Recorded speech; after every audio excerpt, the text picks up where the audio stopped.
क्या बतलाएं ठोर ठिकाना, मन बुद्धि समझ ना पाते हैं।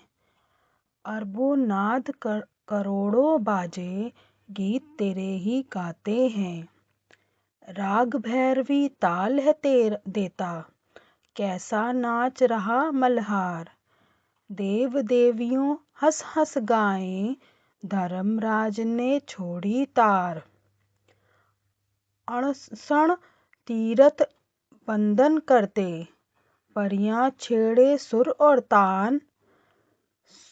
सिंध समाधि बैठ गए, गावे पंडित और विद्वान। तू सच्चा है जग का स्वामी, नाम तेरा सच्चा है। मिलता है जिसको सतगुर पूरा, सूझ उन्हीं को आता है।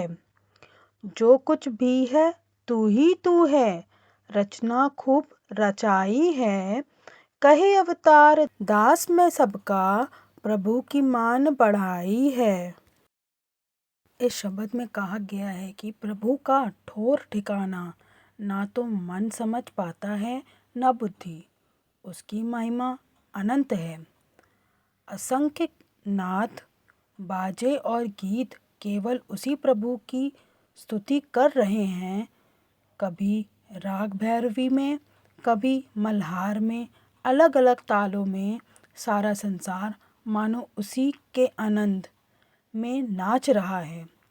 देव देवियां हंसते हुए गान कहते हैं और धर्मराज भी उनकी लीला में स्वर छोड़ देते हैं। अंडसंड तीरथ उसकी वंदन करते हैं। अंडसन तीरथ उसकी वंदन करते हैं, परियां सुर ताल तान छोड़ती हैं। सिंधु साधु पंडित और विद्वान सब ध्यान में समाधि में उसी का गुणगान करते हैं। कवि स्वीकार करता है कि तू ही सच्चा स्वामी है और तेरा नाम ही सत्य है। जिन्हें पूर्ण सतगुरु का सानिध्य मिलता है, केवल वही इस सत्य को सही अर्थ में समझ पाते हैं। जो कुछ भी दिखाई देता है वह सब तेरी ही रचना है। तू ही हर रूप में व्याप्त है। अंत में कवि अवतार अपने को सबका दास बताकर प्रभु की महिमा और बढ़ाई करते हैं। धन्यवाद जी।